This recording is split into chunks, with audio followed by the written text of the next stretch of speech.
All right, so again, we are talking about 10 event planning tips. So excited to be able to share this information with you. Give me some hearts if you're ready to learn a few tips that'll make your events just that much better. Woohoo! Yay! Okay, here we go. Number one is to begin with the end in mind. Begin with the end in mind.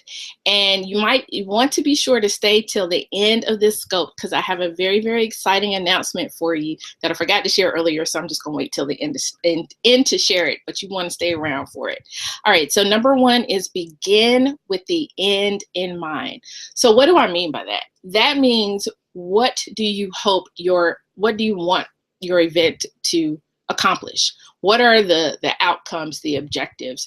When I meet with couples and talk about their wedding, what I say is, how do you want to feel at the end of the day? How do you want your guests to feel at the end of the day? Thank you so much for sharing. That's what I mean with begin with the end in mind, because that frames for me as an event planner, especially when I'm consulting with someone, that frames a lot of our conversation, and that frames a lot of, what I look for in terms of personal touches and things like that. So begin with the end in mind. I was going to say something else about that. Because there are, little ways to do that and little subtleties, and you don't want to go down the wrong path when, especially, that's not really either what you want as an event planner or what your client wants if you're working for someone else, or what the group wants if you're working with a committee of people. So you want to sort of brainstorm, no holds barred. When I talk to wedding couples, I tell them, so, what I want you to do, so they have homework. Everything that I do, everybody that I meet with, you have homework. So I tell them, I want you to sit down and have a conversation about what you want your wedding to look like. No holds barred, no cost limitations, location limitations, none of that. Just what do you want? The look, the feel, the smell, the food, all of those things that engage the five senses. What do you want to look for that to look like at your wedding? Same thing with other events. Thank you. What do you want your event to look like? How do you want people to feel? How do you want them to behave? What are they wearing? Like, think about all of those things when you're thinking about your event. Number two, walk through the event from your attendee's perspective from entrance to exit. Walk through the event from your attendee's perspective from entrance to exit. So this can be a figurative walkthrough in your mind, or it can be a literal walkthrough of the venue space. And the reason why I say that is it does several things. One, it shows you where any gaps are in your process. So if you are, say, for instance, having an event at a hotel, and from the parking lot to your actual venue space, you have to make 12 turns, go down an escalator, go around 3 corners, and, slip a guy a $20 bill in order to get in the room. Those are things that you need to know before your guests arrive. So you want to walk literally from the moment the person gets out of the car, your attendee gets out of the car. What does that look like? I went to an event in May, and it was in a huge hotel. It was down 2 escalators, around a corner, and down a hallway. This room was in the anals of the hotel. It was just like down in, it was in the sub basement, it felt like. So much so that there was not a cell phone signal in the room. Okay? There was no cell phone signal in the room. We couldn't tweet. We couldn't talk. If we had an emergency, we were screwed because couldn't know how to call 911. We were chopped and screwed. So, and literally we had to go to the front desk and ask, like, where is it? Because we couldn't tell from anywhere. There were no, I agree that is dangerous. There were no what I call breadcrumbs. There were no people saying, hey, are you here for this event? Go down here, go down there, or whatever. Or go see that person right there, and they'll guide you the rest of the way. That's what doing a walkthrough in your mind or a site walkthrough will do for your event. It'll help you identify where those holes are. And if you don't have the staff or the volunteers to actually staff and put those people breadcrumbs in place, right, no signage. That's what I was getting ready to talk about. Then you know where and how many and what type of signage you need in order to have those breadcrumbs to lead them to that particular place. If it's a situation where there are multiple entrances to the venue or the facility, then you want to identify the one that you want people to go to. So you want to have some sort of sign out there, maybe with balloons, and you can tell them as you are communicating with your attendees right before the event, look for the entrance with the balloons. That's the entrance you want to go in.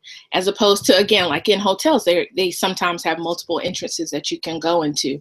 And so you want to share that information with them. So you want to walk through the event from their perspective. You want to walk through registration even.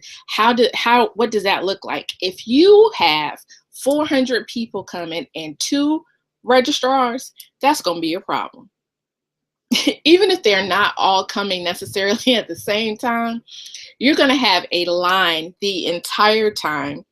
It may cause your event to start late. It may cause everything as a result to just back up and run late the entire day. And again, especially your check-in process, which is huge, is your guest first impression of you, of your event, and of what it's going to be like. And if that's bad, you are going to have to work doubly, triply, super hard to change that perception.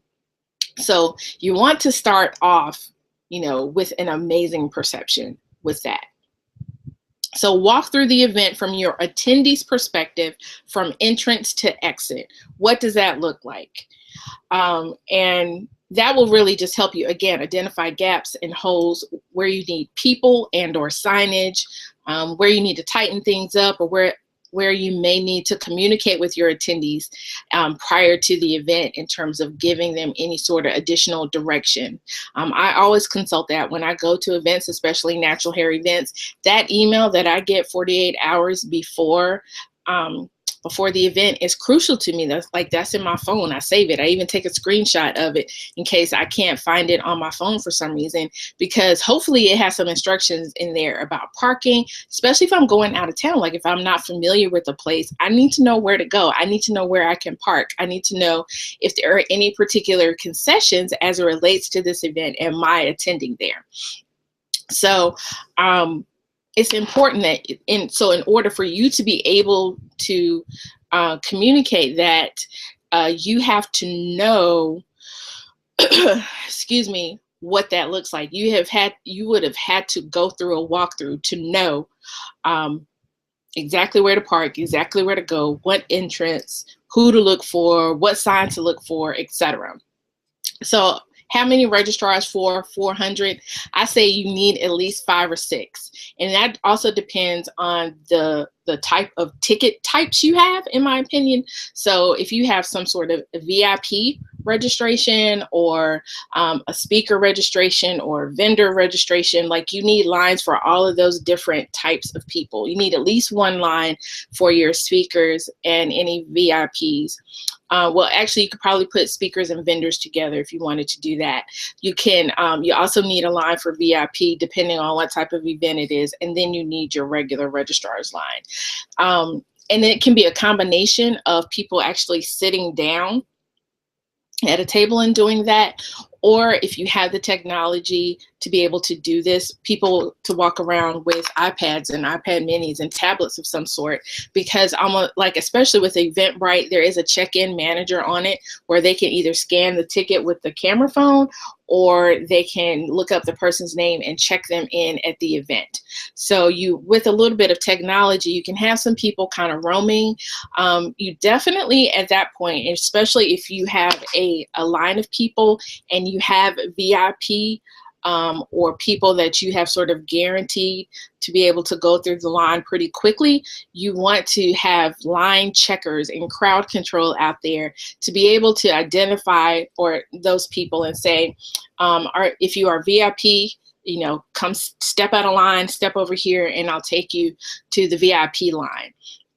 Or, if they have to have something out when they get to the registration in order to make that process go a little bit faster, then have that person not necessarily yelling from the front to the back and just being all loud and rude or whatever, but just kind of going through the line, greeting the people. Hey, I'm so glad you're here. Thank you. I hope you had, a restful night, a safe trip in, whatever. If you will make sure that you have your ticket pulled up on your phone, or if you have your registration with you, that'll just help us get you checked in quicker, right? So you need those kind of people that will help you do that. Again, it's about just giving people that good feeling. There's a quote by Maya Angelou that says, people will forget what you said, they will forget what you did, but they will never forget how you made them feel. And so a lot of event planning is about how you make them feel. Even if stuff doesn't necessarily go right, if you make people feel like they're a priority and they're important, then you don't have to worry so much about some of the mishaps and missteps and the mistakes that you may have made, because chances are they're either going to overlook them, or when they are recounting your event, they're going to say, man, I had such a good time. She really took care of me. He really took care of me. But if, you're not taking care of your people and you're just out here and your customer service is bad and your programming is bad, like you can't have all of them bad things happening at one time, because people are going to be like, that sucked. and that's what they're going to remember, because that's how you made them feel. Number 3, so we talked about number 1 is begin with the end in mind, in terms of goals, objectives, feel of your event. Number 2, walk through the event from your attendee's perspective from entrance to exit. Number 3 is staff appropriately. So I touched on that just a little bit in number 2. It is very, very important. And I know it's sometimes hard, especially when you're looking for volunteers, to find appropriate staff. But you really do need to have your event appropriately staffed. And by appropriate, I mean not only in number, but in demeanor and in skill sets. So you don't need someone at registration, especially if you're going to use technology, that doesn't even know how to turn on a tablet. Okay. So you need to make sure that you're putting the right people in the right positions. I co-chaired an event at work. Well, not co-chaired, I was on the committee for this particular event. And there were a lot of things that happened at that event that weren't all that good. And so when we had our, that's right, everybody not able, they really are not. They are unable to can, as Lovey can say. So there were a lot of things that went wrong. And part of what went wrong is that you had the wrong people at the wrong place. So like the check-in process was a little bit hairy. And you had these people that were, how can I put this nicely? They were very soft-spoken, and that wasn't the time for that, based on what we needed to do in that situation. And so they were intimidated. Some of them were even afraid. And so, in the debrief, I was like, well, part of the problem is we didn't have the right people in the right positions. So you want to make sure that whatever staffing needs you have at your event, that you staff appropriately. So as much as you love your mama, she may not be able to work registration. Maybe she's a greeter. Maybe she's working hospitality. Maybe she's, tending to the needs of your VIPs and things like that.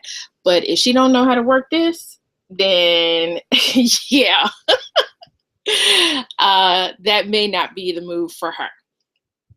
So make sure that you staff appropriately. You want to make sure that people are, are friendly, and especially if they're going to be the ones that are sort of the face, the registrars, the check-in, the greeters, those sorts of things that are really going to be interacting with your attendees heavily. You want to make sure that they are friendly and all of that kind of thing. I remember the first time I went to the World Natural Hair Show, and one of the volunteers got into an argument literally with an attendee standing in line, and it was like 400 people in the lobby, and I was like, where they do that at? I was just so floored. I couldn't even believe it. Like, literally got in an argument with this person. So it is so highly unprofessional. Even if you're a volunteer, like, you're still working. So make sure that you staff appropriately your events. You can have conversations with people. Everyone that volunteers may not get placed. So you can have a conversation and trust your gut, trust your instinct on that. If they're not very warm and engaging when they're talking to you on the phone, that's probably going to be how they're going to be when they interact with your guests and attendees. Pretty sure about that. All right, number 4 is wow on entrance and exit. So you want to create something memorable. And that's actually number 5 too. But you want to wow them on coming in and hopefully also going out. Now, wow doesn't mean lots of money. Wow actually means number 6 on this list, kind of making it personal. So for me, one of the things, I went to this event and I knew that there were going to be a lot of people there. And so when I got there, it was a group of us that actually attended. And so when we got there, the person was like, oh, hold on just a minute. And I was like, oh, well, I'm good. Can I go on in? They were like, no, hold on 1 second. And so like a minute or 2 later, the host of the event comes over and actually hands me my swag bag. And I was really slightly taken aback by that. And at the same time, I literally said, wow. And she said, I wanted to thank you personally for attending. And I was just like, oh, wow. Because, I'm just used to a volunteer or staff or somebody else handing me swag and checking me in. But that was an extremely personal touch that just left an indelible impression on me. And that was like maybe 3 years ago that event happened. So you want to wow them on entrance and exit. And a lot of that is subjective, and it is based on what you can afford and then what you think that your attendees for the most part will like. And again, a lot of that I think is just some personal touches, some personal attention, especially if you are, expecting a lot of people. Just knowing that you care and that you pay that attention to detail is huge for a lot of people. Yes, hospitality is everything. And so whether you're planning an event for work or for church or for yourself personally or your business or what have you, you want to exactly make them feel like they're coming to your home. Like, you wouldn't invite someone to your home, be like, the drinks are over there. And especially if they've never been before, or come on in and drop your coat somewhere. Here's a remote. Like, you want them to feel like you're catering to them to a certain extent. Even if you personally can't do all of that, you want them to feel that way, again, because people will forget what you said, they will forget what you did, but they will never forget how you made them feel. And so when you try to exactly honor them, when you try to wow your guests on their entrance,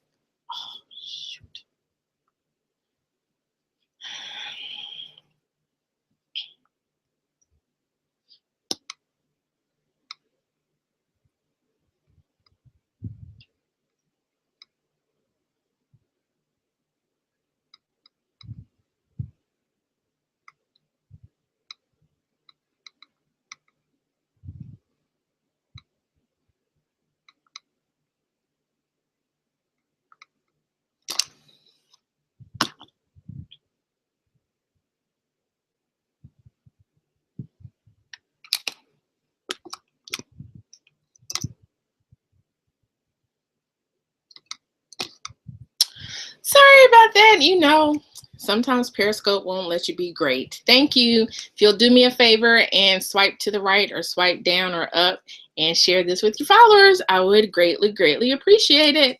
Yay, thank you. Thank you for letting me know where I was. All right, so here we go. I was talking about wowing them on their entrance and exit. Sometimes it's pretty easy to wow them on the entrance. So that is small things like an efficient, yeah, it has been acting crazy today, an efficient check-in process, and a little extra hospitality and anticipating, you know, their needs to a certain extent. On exit, again, it's just, you know, really being appreciative for them spending that time with you, whether it is, you know, an hour or all day or an entire weekend or an entire week. So you just want to maybe show some appreciation and stuff like that and wow them on the exit. So far, the event planning tips that we have covered is begin with the end in mind. That's the goals, the objectives, what you really want to accomplish with your event. Number 2, walk through your event from the attendee's perspective, from beginning until end, from entrance to exit. Number 3, staff appropriately. Number 4, wow them on entrance and exit. Number 5, try to have one memorable moment. Again, that is very subjective. Sometimes that could be who is there. Sometimes it could be a food item. It could be what's in their swag bag. It could be a piece of content that you cover in your workshop. But you want to try to have one moment where if they don't remember anything else that happened, they remember that particular moment. You want to try to have at least one of those. Again, that is very subjective, and it's dependent on what type of event it is. It doesn't have to cost a lot of money. A lot of these things, in my opinion, don't have to cost a whole lot of money. It is just about, maybe it's some form of symbolism. Maybe it's a moment that you all share together as a group and you do all something, you know, together, stand in a circle and, you know, recite something to the person next to you and you keep on going and you keep on going or something like that. So you just want to have one memorable moment at your event. Number 6 is make it personal. Oh, good. I'm excited. Me too. Number 6 is make it personal. So you want to add as many personal touches as you possibly can. You want your attendees to feel like, does she know me? And you can't do that all the time. If you have thousands and thousands and thousands of people, you may not necessarily be able to do that. But some people have this uncanny ability to make you feel like you're like the only person in the room, or they make you feel like you are the VIP, even if you have a general thank you admission ticket to the event. They still make you feel like a VIP. And so a lot of that is achieved through personal touches. So one of the things, if you don't know, I created an event called International Natural Hair Meetup Day. And so one of the things that I have always strived to do with the swag bags that we send to the cities is I think about things that I would want in a swag bag and things that I think are useful even beyond that day and even after the samples are gone, so to speak. So we look for different things, and I look for things that are just a little bit different that I think people would like, and I think that are a little bit more personal. And, I know what I like. So we've done microfiber lens cloths that you can use for your phones and your tablets and your computer screens and things like that. We always do pins, and they've become like a little bit of a collector's item. We've done handheld mirrors and things like that, because how many of you just been like, I just need a mirror? And I know you got your phone, but sometimes you just want to go old school and have a mirror. So, think of ways that you can make things personal. If you do have a smaller group and you know the attendees, maybe you customize the swag bags, or you customize something for them, or you look for things that are, thank you so much for all of the hearts and the love. I appreciate it. Or you look for things that are personal and that are symbolic of the event that you're having. So don't just, always just throw in the 2 peppermints, a pen, and, Post-it notes. Be a little bit creative, and show your personal side. Number 7 is, and I wish I had it with me, but it's over there. Have an emergency event kit. Have an emergency event kit. So for my INH&D host, I had like a 2-page document of things that you should have in your emergency event kit. And when I tell you what the surprise is in just a few minutes, then that list will be included for you. So it is everything.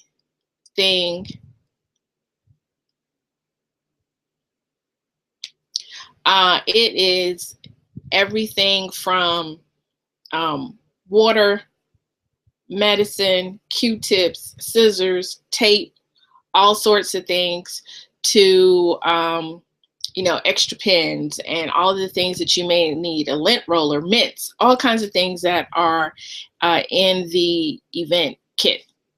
So I can't tell you the number of times that I have been at an event. Right. I'm sorry. Because I was like, what is going on? Thank you. I appreciate it. I have been at any event.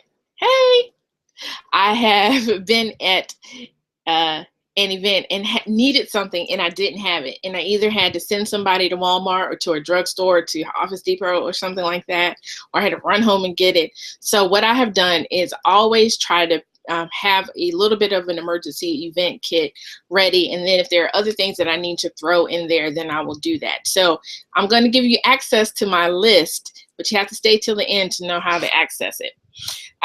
So far we have talked about, these are 10 event planning tips. Again, my name is Adeea Rogers, known online as the Trendy Socialite. Number 1, begin with the end in mind. What are the objectives, the things, the goals? How do you want people to feel after? I know, because I'm not here for foolery.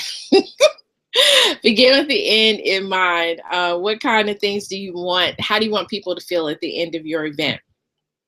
Number 2, walk through your event from your attendee's perspective, from entrance to exit. Walk through your event from the attendee's perspective, from entrance to exit. Number 3, staff appropriately, not only in number, but in demeanor, in skill sets, etc. Number 4, wow on entrance and exit. Number 5, try to have at least one memorable moment. Number 6, make it personal. Number 7, have an emergency event kit. Number 8, use lists. That's a no-brainer. The only way that I really am able to plan events and do some things is when I use lists. So actually my little handy dandy, if you can see this is Evernote. This is my Evernote for this particular event. For this particular scope. You can actually create a checklist in Evernote where you can keep everything in one place. So every time you think of something, whether you're on your phone, you're on your tablet, you're on your computer, or what have you, you can add to that list and keep a running list of everything that you need to do regarding that event. So if you have multiple events, this absolutely is crucial. Keeping lists, and if you have multiple projects and all of that sort of thing, keeping a list of your tasks is absolutely crucial. You can also use Asana to track some of your tasks and things that you need to do for your event as well. But lists are huge and crucial, and just a great way. Hello from Mexico. Just a great way to make sure you don't forget anything as it relates to your event. Number 9, this is a fun one. Keep an idea notebook, preferably in Evernote, and an inspiration board, preferably in Pinterest. So for me, if you follow me on Pinterest, which you can at Trendy Socialite, I have all kinds of inspiration boards. I have over 138 boards, I believe, on my Pinterest. And so I have things obviously related to fashion, hair, and that sort of thing. But I also have things about events. So if I see a dope centerpiece that I feel like I can recreate because I'm artsy fartsy enough to be able to do just a little bit of that, then I'll pin that. If I see some sort of decorative item or an entrance or a tablescape or an idea or an icebreaker or whatever it is, yes, you absolutely, girl, yes, you absolutely need a Pinterest. And so it is beautiful for that. And so when I am at a loss sometimes, yeah, it can be addictive. When I'm at a loss sometimes for some ideas, because I mean, all of us, even if we are creative, sometimes we still need inspiration. I go to Pinterest. You can search on Pinterest. So if you are looking for a purple centerpiece, you can type that in and all types of purple centerpieces will pop up. So I have inspiration boards. I have, I have like decor. I have one for drink recipes. I have one for, just a lot of things. Oh, God.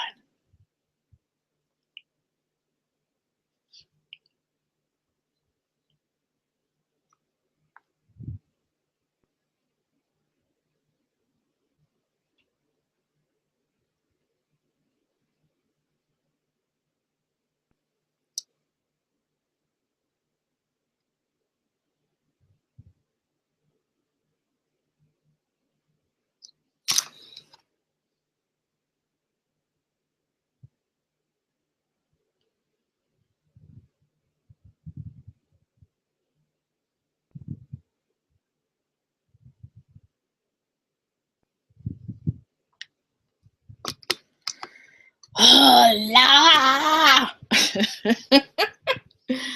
All right. Thank you all for coming back. Swipe and invite your friends. I'd appreciate it. So again, I have an inspiration. Thank you. I have an inspiration board on Pinterest where I keep all sorts of ideas. And I know, let me live. I feel like Florida Evans now. Anyway, I have an inspiration board on Pinterest where I keep all sorts of ideas as it relates to various events. Some of them are extravagant. Some of them are very, very simple. Hey, how are you? Thank you. Because you just never know. Like I could take an extravagant centerpiece, for instance, and maybe recreate it myself at a much deeper discount and a much lower cost. And then I also have an idea notebook. So for me, again, I do events and I also, have done natural hair events and things like that. So event ideas that I have, I never ever want to lose them. And so I keep notes in Pinterest as it relates to, I have a list of, various event ideas. And I put just enough information. Free 99 is always good. I always keep, just put enough information so I can know what type of event it is. And, as things continue to come to me, I just continue to add to it. Eventually, it may get its own note or it may get its own notebook, depending on how big of an event it is. But, you never want to, we are so creative. A lot of you are so super creative. I don't want you to lose any of that.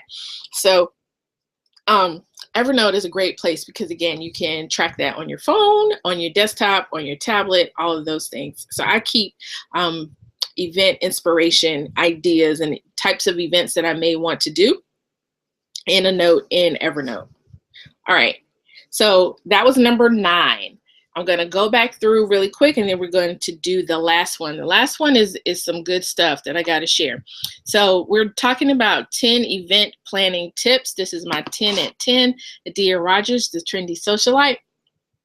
And number one is begin with begin with the end in mind. Number two, walk through the event from your attendee's perspective from entrance to exit. Number three, staff appropriately. Number four, wow on entrance and exit. Number five, try to have one memorable event. Number six, make it personal. Number seven, have an emergency kit. Number eight, use lists. Number nine, keep an idea notebook and inspiration board, like on Pinterest. I'm sorry, moment. It was moment, not event. Sorry. Number five is try to have one memorable moment at your event. All right, so number 10 is the last one, and it comes from a webinar I did last year that I'm probably going to redo again this year during my boot camp, and that is process makes perfect. Process makes perfect.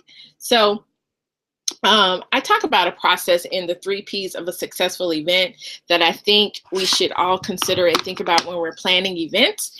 And that is in their 5 Cs: connection, communication, check-in, concierge, and conclusion.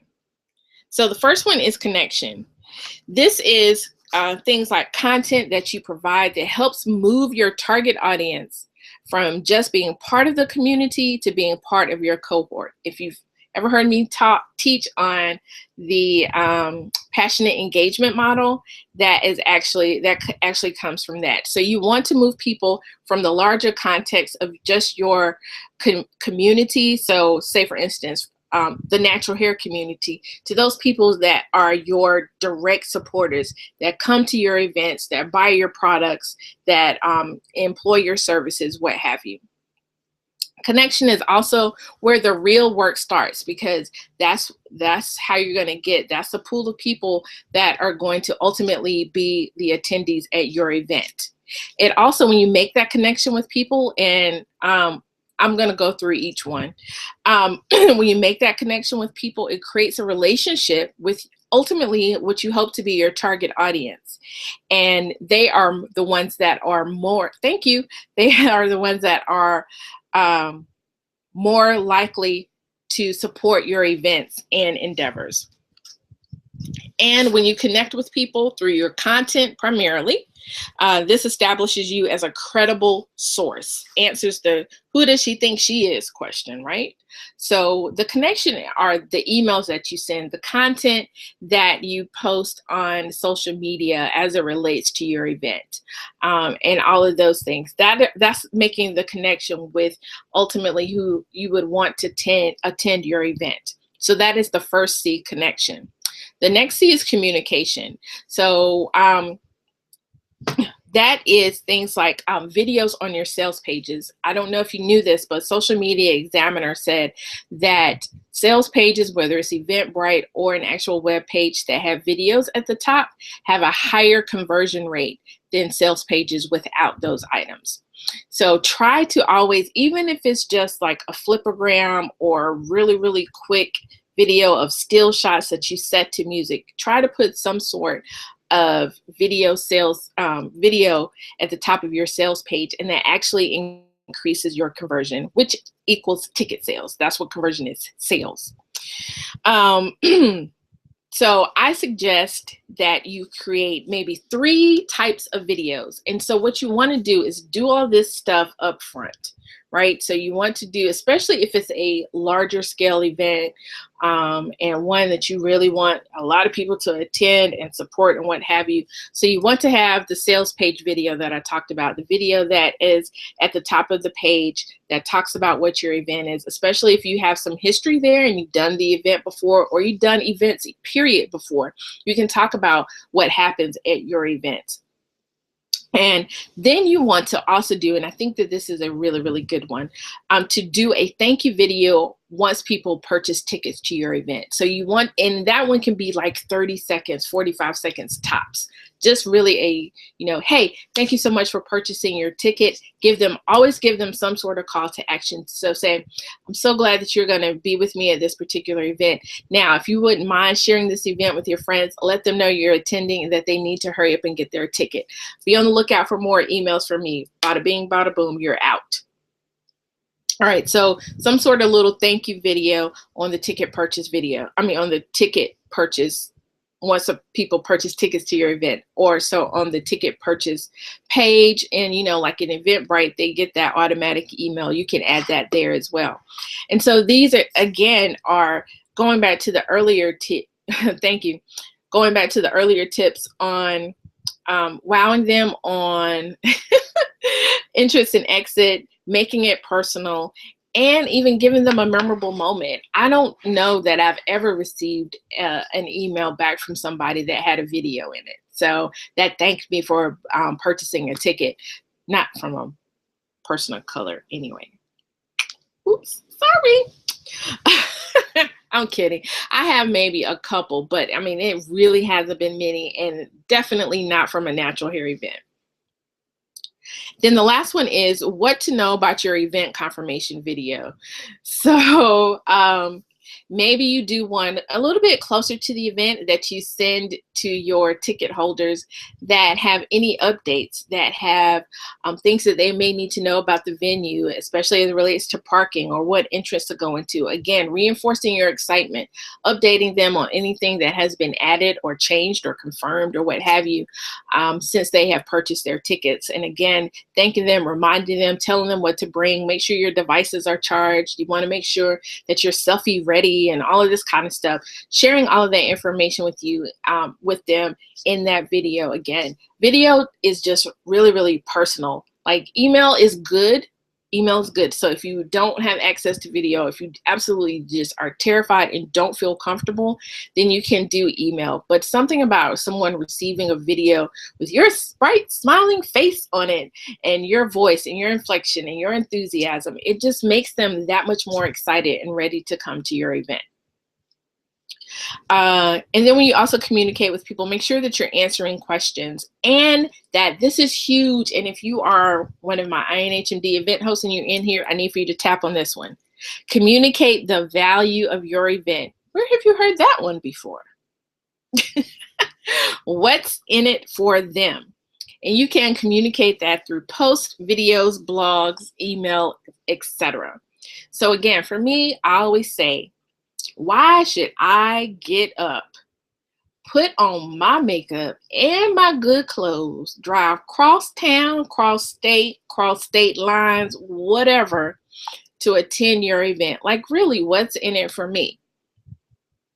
And it doesn't even have to be like hugely life-changing, earth-shattering, or anything like that. It could be fellowship. It could be that you're just going to have a good time, that you're going to relax or whatever. But you just need to let me know what that is.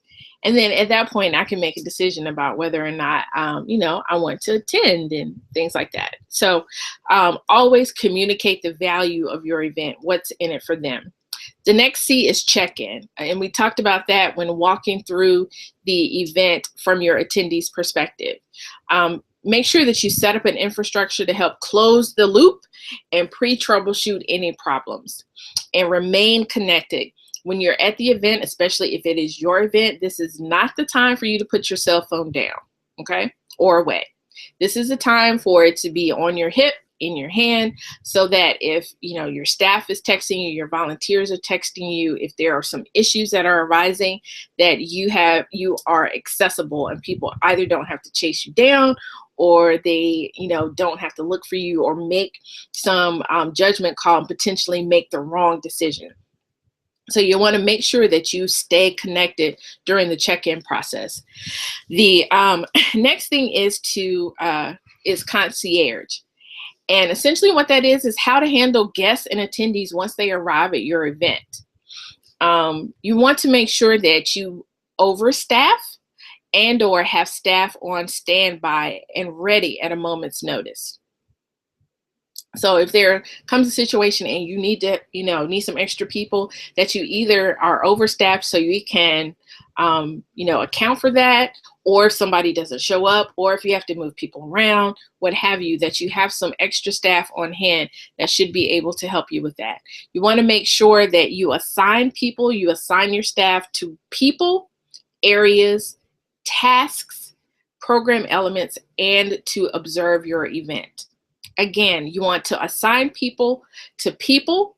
So one of the things that I loved about an event that I went to that I have since required of other events that I'm asked to attend in some sort of capacity is that I was assigned a person, and that person stayed with me the entire time that I was there. It was a volunteer, but she got me water and she took pictures when I needed to take pictures with guests, and she just made sure I was good. And because I usually travel by myself anyway, that was such a blessing. And that, again, was one, it was personal. Two, it was memorable. Three, it wowed me. So now that's part of my rider. Like when people ask me to come, I'm like, well, I need, someone, a volunteer, someone to be with me, to be my assistant at the event. And that was because that was such a memorable experience for me. And it really gave me a great deal of fondness and affection for that event for that reason. So that's why I say assign people to people. Yes, armor bearer style. Yep, absolutely. Assign people to areas. So like vendor area, food area, VIP area, those sorts of things. Assign people to tasks like check-in, like vendor check-in, what have you. Assign people to program elements. So if you have different workshops, you've been to major conferences, there's almost usually some sort of facilitator person that hands out the evaluations, takes up the evaluation, serves as a timekeeper, all of those sorts of things. So you want to have that kind of person assigned to an area as well. And then observers. Let me talk to you about observers for you a little bit. We do this at work. And so we do a lot of at work, we do a lot of assessment, and so we do a lot of evaluations and things like that. And one of the evaluation tools is just simply observation. So you want people that literally are just roaming through your event and figuring out and seeing what's going on, maybe where there are some issues or some problems or some things that could or should be done differently. Some things you won't be able to address in the moment, but some things you may be able to. But the only way you're going to really have that is to have somebody observing that. You want to know if you have an element and the line was too long to get in there, or if all of your workshops started 15 minutes late, because 45 minutes just really isn't enough time for the workshops. And they really all need an hour. So you want to have those kind of people that are observant, are critical without being judgmental, that can provide you with some really, really good feedback about your event and some ways that you can make it better. Because again, especially if you're the host and this is your event, you're not going to be able to be everywhere. You're not going to be able to see everything. And so you need some people that will be able to be your eyes and ears when it comes to that. If you are the host, please acknowledge attendees and make rounds through the events. Don't just stay up at the front and, or with the VIP and with the, with the special people and all that kind of stuff. Like roam around and talk to people, take pictures with them and all that. Really seem accessible, because that's, again, that makes it that makes it personal and that makes it memorable, and it creates some wow factor for them. Because I can't tell you the number of times, and I'm nowhere near, sorry, I'm looking at my hair, nowhere near any sort of celebrity or anything, but people often comment, and some of my friends have commented as well, in terms of they have received the same sort of comments. Oh, I didn't think that you would, speak to me or come over and talk to me, or I was like, why wouldn't I? Like, I'm really the same type of person as you. I am just a person. So you want to make sure that you are either not so busy dealing with details of your event, or that you are kind of aloof and standoffish, that you don't interact with the people that attend your event. And again, provide as much personal attention as possible. The last thing is conclusion. And this is often sometimes where we kind of fall short, because if you plan this event and I feel you, and I know how this is, you're just like, you know what? I'm done. Like, I don't want to see a BEO order. I don't want to see a room layout. I don't want to see emails. I don't want to see nothing. So we often kind of drop the ball on this, and I'm guilty of it too. So, to a degree, I'm almost saying do as I say, not as I do, because I've been there. I know how that feels.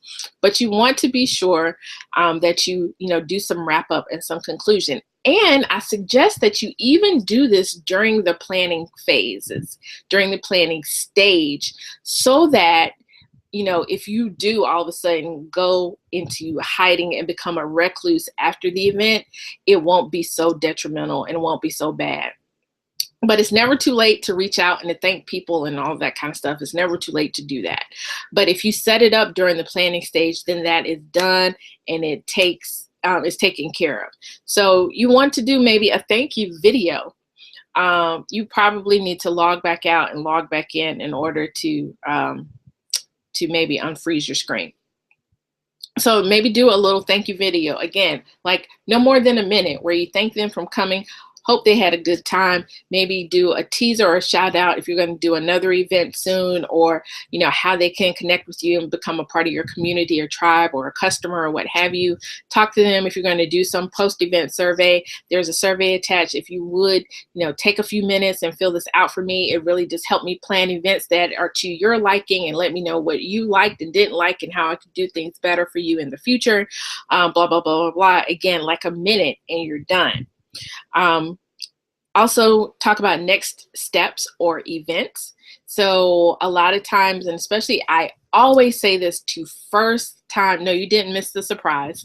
I always say this to first time event planners. You should always have your next event plan, because especially for my INH&D hosts, they will tell you that this is what I tell them all the time. INH&D is a huge seeker event in the natural hair community. There are people that are transitioning that have been natural not for a very long period of time. There are also people that have just moved to that area, and that is sort of their first opportunity to get connected with people in their community. So I always tell them, you at least need to have the date, time, and the location of your next event kind of sketched out. Even if you don't necessarily know all of what's going to be there, all of who's going to be there, you don't have no sponsors, you don't have anything, at least have a little bit something like that if this is something that you want to do and continue momentum, because people are going to ask you, especially if you did your job in wowing them and making it personal and creating one memorable moment. They are going to be like, when is your next event? When are you going to do this again? And you're going to be like, guess what? Right here. Exactly. They're going to ask, what's next? And you want to be able to answer that. You want to be able to capitalize on that momentum, that excitement, that fervor they have, because you have done such a bang up job on creating this experience for them at your event. Also, you can ask them to increase their level of engagement. So if this is their first time interacting with them, you have a Facebook group, invite them to that group. Make sure that they're following you on social media. Ask them to join your email list, all of those things. So you want to gradually move them again. And I'm going to also teach on the passionate engagement model soon.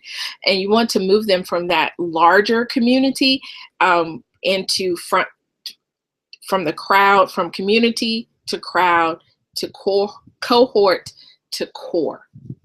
And so that's how you do that. So they may have been, once they attend your event, they're sort of in that crowd cohort stage, which is friend.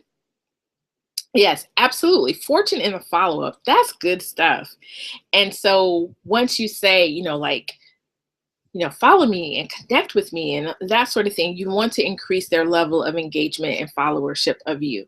And then stay connected with them. Go ahead and have an email ready to go that you can schedule to send out, because almost all email service and email list providers and services have a scheduling. Dang it.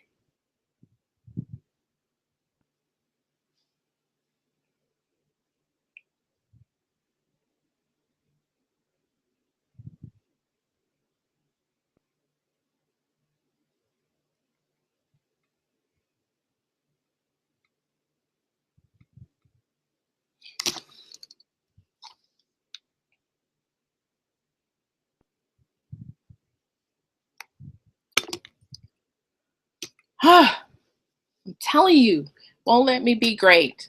But this was actually it, and I was getting ready to go into the surprise.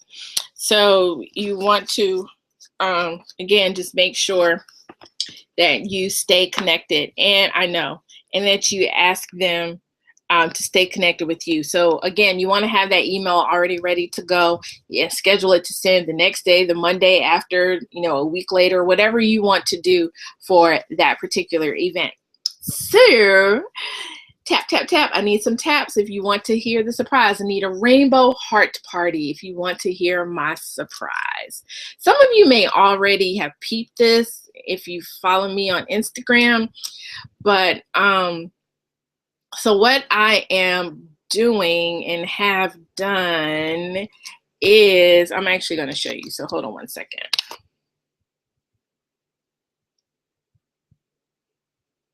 See this right here? Y'all be quiet.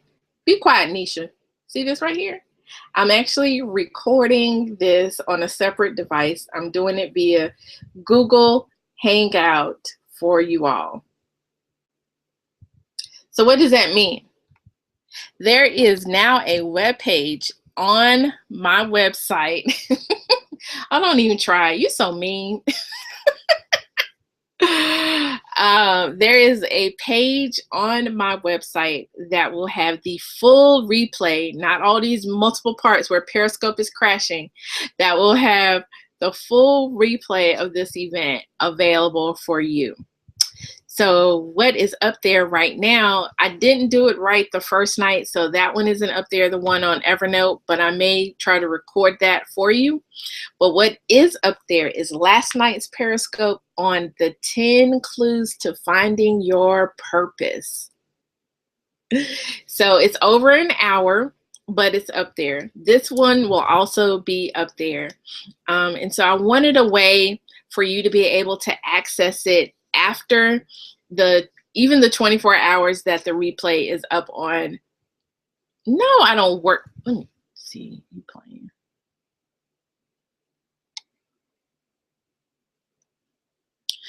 Okay. I'm sorry. Oh, Lord. I wanted them available for you after I know, me too.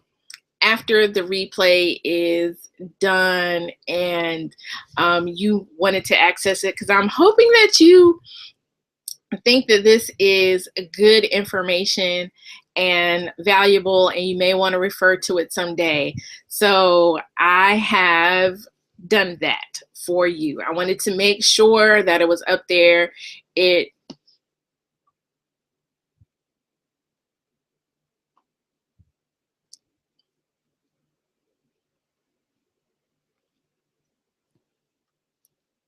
Yeah. Yeah, so I didn't give the address yet. I'm just, waiting. See how many hearts I can get. If I can get me a little heart party. Get a little heart party. Rainbow hearts. Lots of hearts. Yay! All right. So it is on my website. Yes, awesome. You can do that. TheTrendySocialite@gmail.com is how you can connect with me if you want to send me an email. You can follow me on Instagram and Twitter, Trendy Socialite, and Adeea R. Rogers, ADEEA RROGERS. Hello.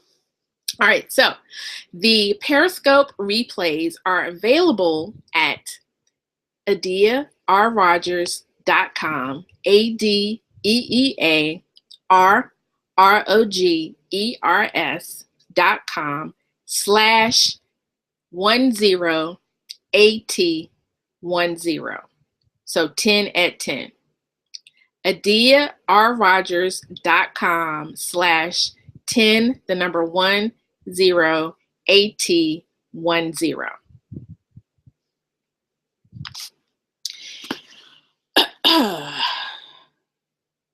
And when I post my my image, awesome. When I post my image on Instagram, if you follow me on Instagram, it also has the replay link in there. Yes, adearrogers.com/10@10. So yes, last night's Periscope about the 10 clues to discovering your purpose is up there, which I think it was good stuff. I enjoyed it myself and just got kind of re-energized, and tonight's will be up there as well. It usually takes maybe about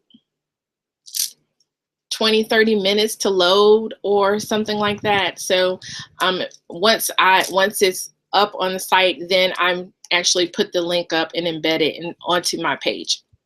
And so as a result of that, it is adearrogers.com /10@10 10AT10.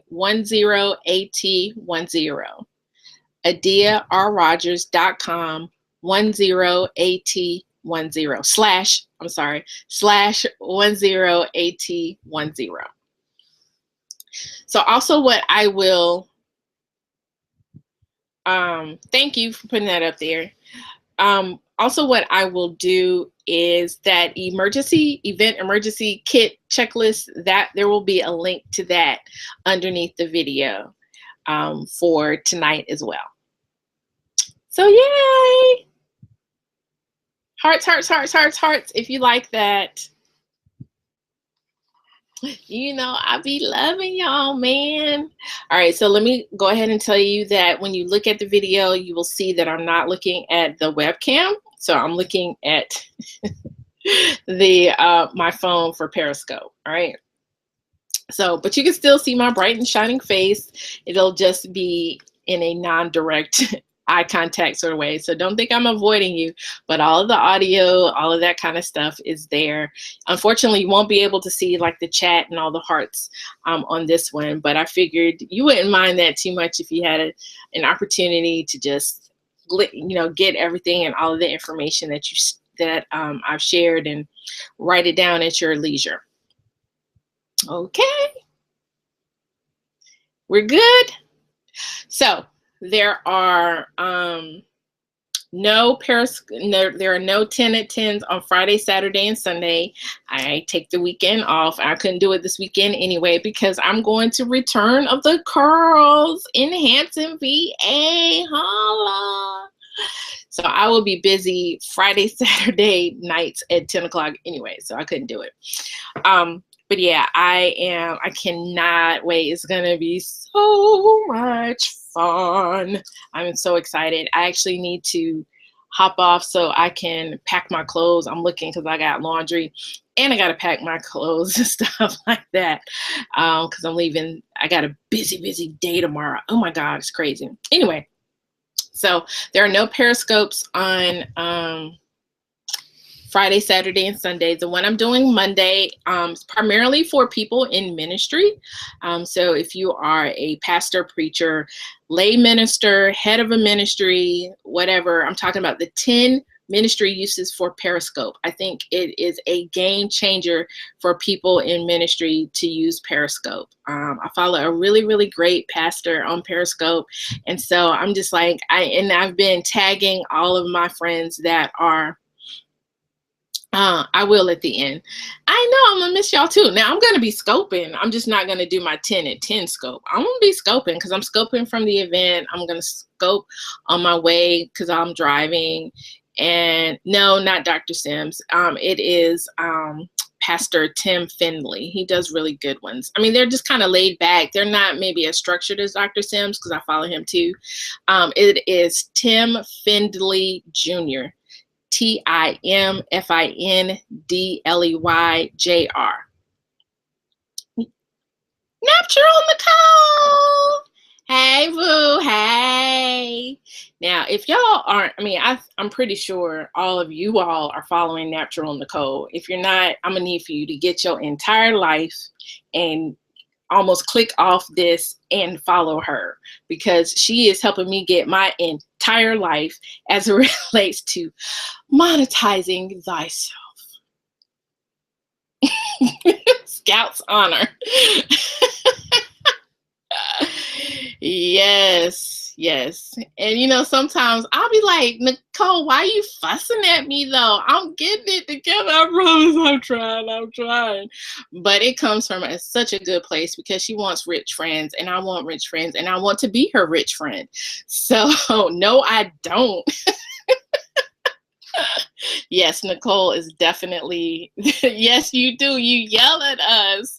But luckily I have thick skin and I know you love me. So I'll be like, dang, she mean. I'm gonna do what she say. Yes, it can't always be your yacht. I mean, you have to, like, sometimes y'all need to get on my yacht. Sometimes you need to come to my villa, right? Absolutely. It can't always be your yacht. Sometimes you need to be at my penthouse, right? Absolutely. So yes, that's what we're trying to do. Speaking of all of that, tomorrow we are starting Black Biz Scope Fridays. So excited about this initiative where we are highlighting Black businesses and service providers. Tap, tap, tap, tap, tap. If you are ready to hear about that, if you hadn't heard about it before, yes, it is going to be really, really hot. So it is an initiative that Christine from Moms in Charge, Pam from Coils by Nature, and myself are giving just some leadership and some structure to, but it is really a community-based initiative. So tomorrow, starting tomorrow from 10 to 11 a.m. Eastern Standard Time and from 6 to 7 p.m. Eastern Standard Time, we are giving Black businesses and service providers on Periscope a 5 to 10 minute Periscope window where we're asking for other people within our community to not scope during that time. And we're going to send all the love, all of the hearts, all of the traffic to those particular Periscopes. We are being very, very, very, very strategic when it comes to this. We want to build people's tribes and their communities. We also want to build their client and their customer base because, again, like Natural Nicole is saying, like, it can't always be her yacht. And y'all will see, and I'm gonna post it again if you follow me on Instagram, Twitter, and Facebook. I want my whole team winning, okay? My whole team winning, and you all are a part of my team, so I need everybody winning. I need everybody making them coins, stacking that paper so you can make it rain and invite me to the yacht and, you know, invite me to the south of France so I can vacation like Jay-Z and Beyonce and go to forbidden places like Cuba, even though it's not forbidden anymore, but, you know, I still want to go. So yes, that's what Black Biz Scope Fridays is all about. From 10 to 11 a.m. Eastern Standard Time. Yes, I'm taking the Natural Nicole approach to this, and 6 to 7 p.m. Eastern Standard Time. There are 4 ways that you can get involved. Number 1 is if you're a Black business owner and or service provider, you can send us your email with your name, your business name, your website, the type of business that you have, and your email address to blackbizscope@gmail.com, blackbizscope@gmail.com. We also have a Facebook group, so once we hear back from you, or once you hear back from us, we'll include a link to that Facebook group. Nicole, we're going to add you to that group as soon as I get off this, if you're interested. And so that's number 1, how you can get involved if you are a Black. Yes, thank you so much. All right, yeah, I'll add you as soon as we get off.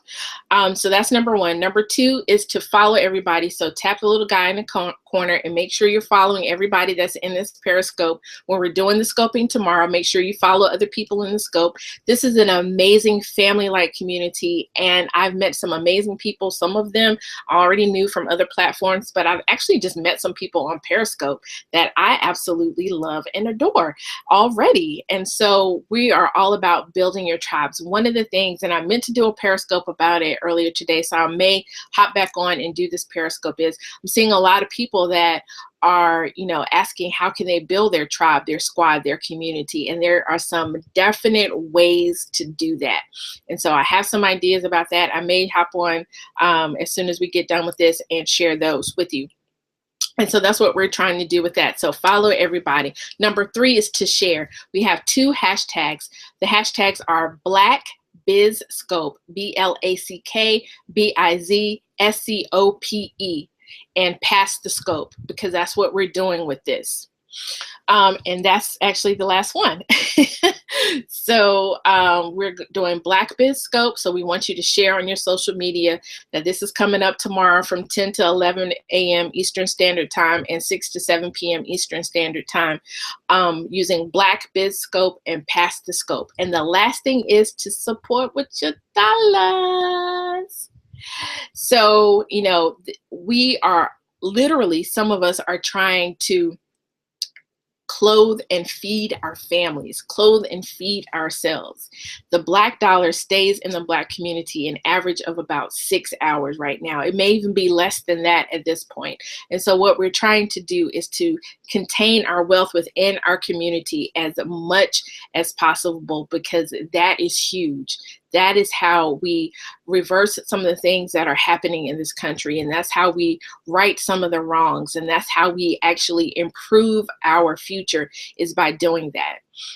So you can do things like, even with those of us that are starting our Amazon affiliate stores, that Natural Nicole has pretty much bullied and threatened and cajoled us and pressed and us into doing. Yes, absolutely. We're going the Black Wall Street route. So if you shop on Amazon, why not shop with one of our affiliate stores so we can get a little bit of that coin too? They're getting ready to do like an Amazon Prime Day, like it's going to be their version of Black Friday on the 15th. Some of y'all get paid on the 15th. I know I do. And guess what? I'm going to be on Amazon, frequenting stores, including my own, so I can get a little bit of coin. So why not do that same concept with other businesses? And that's what we're all about with this Black Biz Scope opportunity. We're going to do this every Friday indefinitely. We feel like it is going to grow and explode to the point where we're going to either have to add more hours or add more days. The reason why you need to jump on now, because Natural Nicole is up here, and I said it earlier today, and other people can be a witness, but at some point this will be monetized. At some point this will not be free. At some point you're going to have to pay to play. So you need to get in on the ground floor. You need to get in while the getting is good.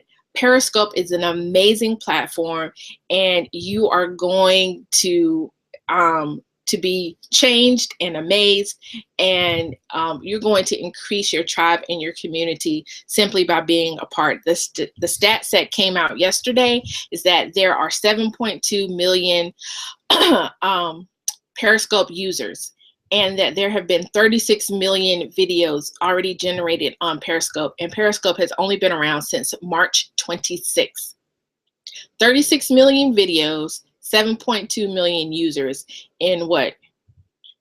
In 3.5 months. So yeah, YouTube will probably still have its place, but until and unless they change a couple of things, Periscope is like chomping. I mean, it's like coming for them hard and fast. So Periscope, and people that are on Periscope now are considered early adopters.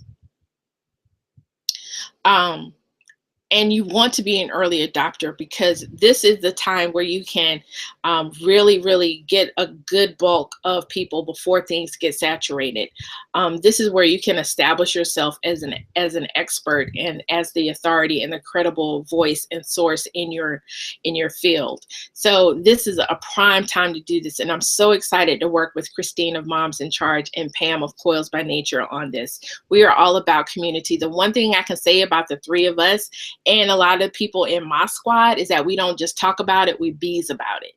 Absolutely. We don't just talk about it, we bees about it. So literally from the time of Pam's Periscope at 10:30 this morning, we've already created a Facebook group. We have an email address. We've already created a schedule, and I've emailed it out. I'm getting ready to do some training videos and put it in the Facebook group. So if you don't become a part of this now, you are going to kick yourself in the future. So email us, blackbizscope@gmail.com, with your name, your business name, what type of business it is, your website, and your email address. All right. And so one of the things, make sure if you're going to do this that you get your Periscope profile in check. We don't like eggs. And you need to make sure that your description, which you can actually alter within Periscope to be, you know, whatever it is that you want to be, that is not necessarily a pullover from your Twitter account. You can actually customize that within Periscope. So you need to absolutely do that forthwith, very, very, very, very quickly. Hey, Jonna, see you tomorrow, dog. Woo! Get to see all my people. Anyway. So yeah, email us at blackbidscope@gmail.com. Again, we're doing Black Bidscope Fridays from 10 to 11 a.m. Eastern Standard Time and 6 to 7 p.m. Eastern Standard Time tomorrow, where we are highlighting Black businesses on Periscope. Be sure to follow, support, share, and support with your buying dollars. All right, y'all. Tap if you want me to come back and talk about building your tribe and community and your squad. If I get enough hearts, if I get some hearts, if I get a rainbow heart party going, I will stay around and do that and forego my laundry for y'all, because I be loving y'all. Yes, thank you. blackbidscope@gmail.com. Email us your name, your business name, the type of business that it is, and what did I say? Your website and your email address, and we will get you going. Yes, because I need to do my laundry. Otherwise, this weekend's wardrobe is going to be real shaky. Neither. The Facebook link will actually be emailed to you. It is a closed private group. Right. It's getting to that point. I kind of know what I'm wearing. I'm still tossing it up about tomorrow, so I need to try that one on. But yeah, especially because I'm going out of town. Like yeah, I got lots of laundry, y'all. I do. Okay. Anyway, I'm going to log off now, and I'm going to come back on for those of you that may want to join. I'm going to check to see who was periscoping right now, because I don't want to, like take a whole lot of people shine away. So if there's, not a whole lot on and popping, I will come back on. If I don't come back on, then look for this sometime tomorrow. All right.